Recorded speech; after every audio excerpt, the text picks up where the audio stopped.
Hey, I've just come back from a walk in the cold and it was just beautiful. And in about 90 minutes my children are coming back. So it's going to be mayhem again Sunday night. I received a request that I have decided to do right away.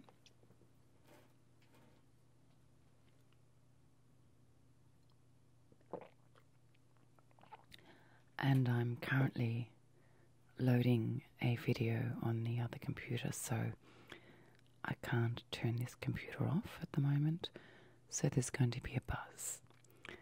But if I don't do this video, I can't do it for a little while. This person writes, "Dear Lauren, nice things to me. I know you are super busy, but I would like to ask if you could maybe talk about this subject for me. A parent that has been verbally abusive to a child. The child grows up with low self-esteem,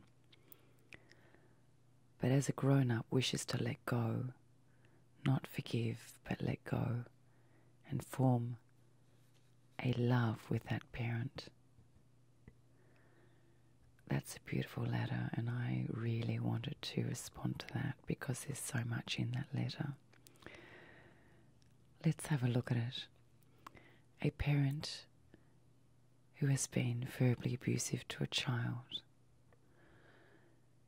A child is special because it's like a blank canvas. A child aged between, say, newborn to 2 is almost always smiling and easily comforted. If you hug a child, the child is happy. If you feed the child is happy. If you do a funny dance, the child laughs. So it's easy to feed happy experiences to a child. And it's easy to comfort a child. But what is so tragic about this is it's easy to hurt the child because the child is a blank canvas. The child has not learned yet about right or wrong. The child has not learned about love, manipulation, game playing. Society's games and media frenzy and propaganda. The child simply loves. The child simply enjoys comfort. So when you abuse a child, it's so much worse than abusing an adult, because the adult does have some potential to understand and rationalize the abuse. The child doesn't. The child simply internalizes it and feels bad. And the child remembers the experience. And often the child files away the learning. Verbal abuse makes me feel bad. When I'm verbally abused, I will feel bad, is the self-talk that the child may internalize. If it is a trusted caregiver, as in somebody that spends a lot of time caring for the child will internalize possibly different self-talk. This is my caregiver. This caregiver says bad things about me. This caregiver says bad things about me because I am bad.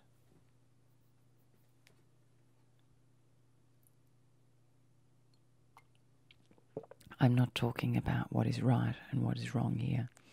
I'm talking about what is. To verbally abuse a child is a terrible thing. But it goes further than that. Now someone's going to mow their lawn. Don't you love that? At 5:45 in the evening. This person then writes, the child grows up with low self-esteem. Now, I want to explore that. The child grows up with low self-esteem. The person who wrote me this letter, it's almost like the statement goes hand in hand with the abuse. The caregiver verbally abuses the child, and the child grows up with low self-esteem. That doesn't necessarily occur, and it doesn't necessarily go hand in hand. As we grow as children into adults, we can decide to rationalize and reason through abuse. Now, many of us have our own abuse stories, and they are horrific, and I really feel for you. I really feel for you. As we grow, we can choose to hold our stories on our shoulders, and we can choose the label of low self-esteem, or we can choose to rewrite our story. We could say such words such as, when I was a child, my parent verbally abused me at times. At those times, I felt some pain. As an adult, I still feel some pain about the memories of my parent verbally abusing me. But I know that my parent was reaching out from their own seat of pain. And as an adult, I know that I can choose to detach myself, and I can choose to like myself anyway. As an adult, I also have the choice of feeling poorly about myself. When we say low self-esteem, we need to be a little bit careful, because we are many things. We are so many things. Some days we feel a level of anger about different things that occur. Some days we feel a level of anxiety. Some days we feel like rolling around in the daisies or happy. Sometimes triggers can remind us, and we may feel a sense of low self-esteem for a minute, an hour, a day, a month. Our lives are like waves in the ocean, and there is triggers in our life that act like storms. We have control over this. Now, I don't want to confuse this with someone that's feeling clinical depression or clinical anxiety. That's different. But with a lot of us, we have some control. The first step is to be careful of labels. Be careful of labels. So the statement, I have low self-esteem because of, is a flawed statement. It's flawed. You may say, at times I feel a sense of low self-esteem because I remember what occurred and what I experienced as a child. I am working through this. I work through this by monitoring my self-talk. I work through this by taking care of my well-being. I work through this by seeing a psychologist. So the first thing I say to you is be careful of what you label yourself, because it's you who are labeling yourself. So what occurred to you as a child, the verbal abuse, was unfair, was not right, was wrong, was tragic, was sad. I feel for you. You choose the label to put in your backpack in response to that travesty. Let's go back to the parent who did this.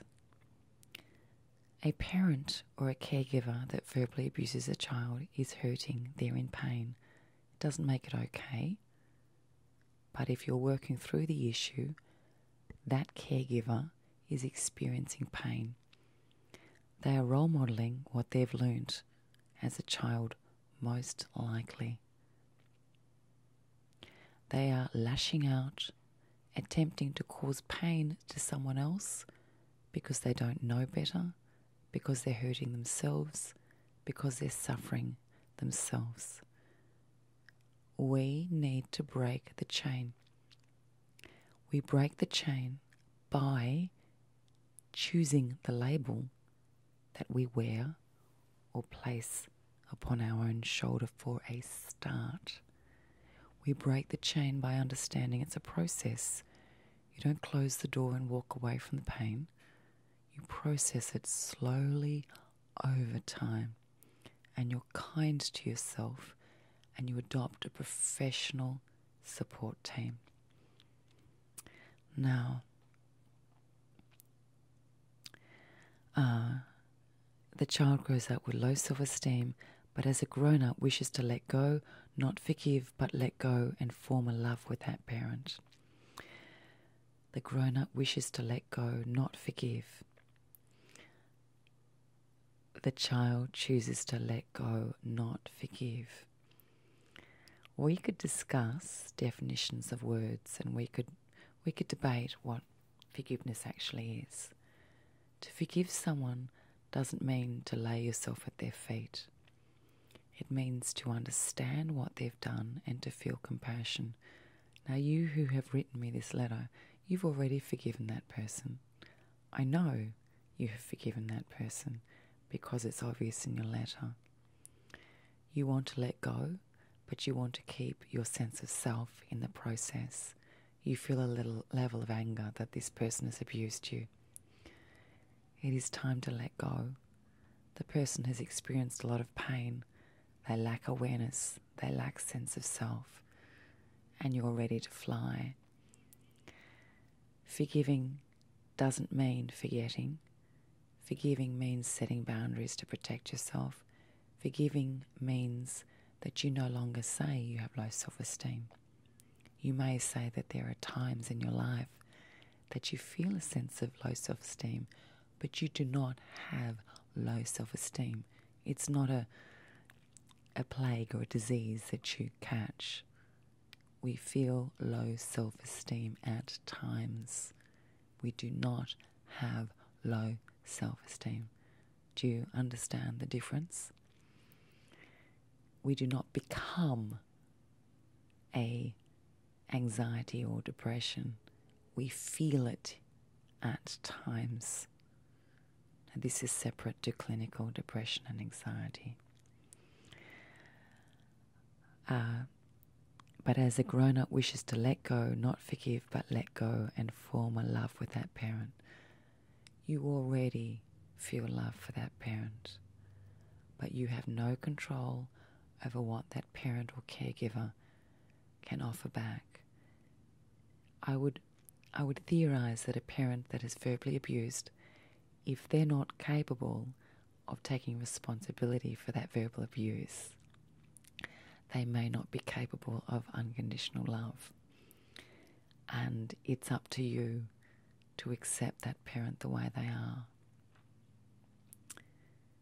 Unless they've been able to say, sorry, I'm so sorry I was verbally abusive to you, then they may not be able to truly love you. I suggest that you look into the mirror and you pretend that you are that parent. Or I can do it now for you. I will be the parent. I'm so sorry that I verbally abused you. I lacked a sense of self. I did not take responsibility for my behaviour. I took out my own pain and experience of pain on you. I lacked awareness, and I am truly sorry for any pain you have felt as a result of my abuse. Now, in response, you now speak to me or speak to the mirror, and you say, I forgive you, and I love you anyway. But just because I love you doesn't mean that I don't have boundaries. I set my boundaries. I love you anyway. I forgive you, but I will not forget. I love you, and I will choose to like myself despite your behaviour. I'm aware that I can only control my own behaviour, my own feelings. I cannot control yours. I will create a relationship with you, a loving, caring relationship, but I do not expect you to love or care for me in response. I accept you just the way you are, and I accept you just the way you are because I like myself. I like myself despite the way you behaved. I accept that you do not treat me in any particular way because I choose how to receive your behaviour. I accept that you behaved in a way that one shouldn't toward the child. I forgive you anyway. Okay, I'm going to finish off there. I feel deeply for you. You know who you are. Remember, you choose how to proceed here. You choose. You choose your own self-esteem. Don't expect love from someone that hasn't been able to display it for themselves. I wish you all the best. I'm going to go now.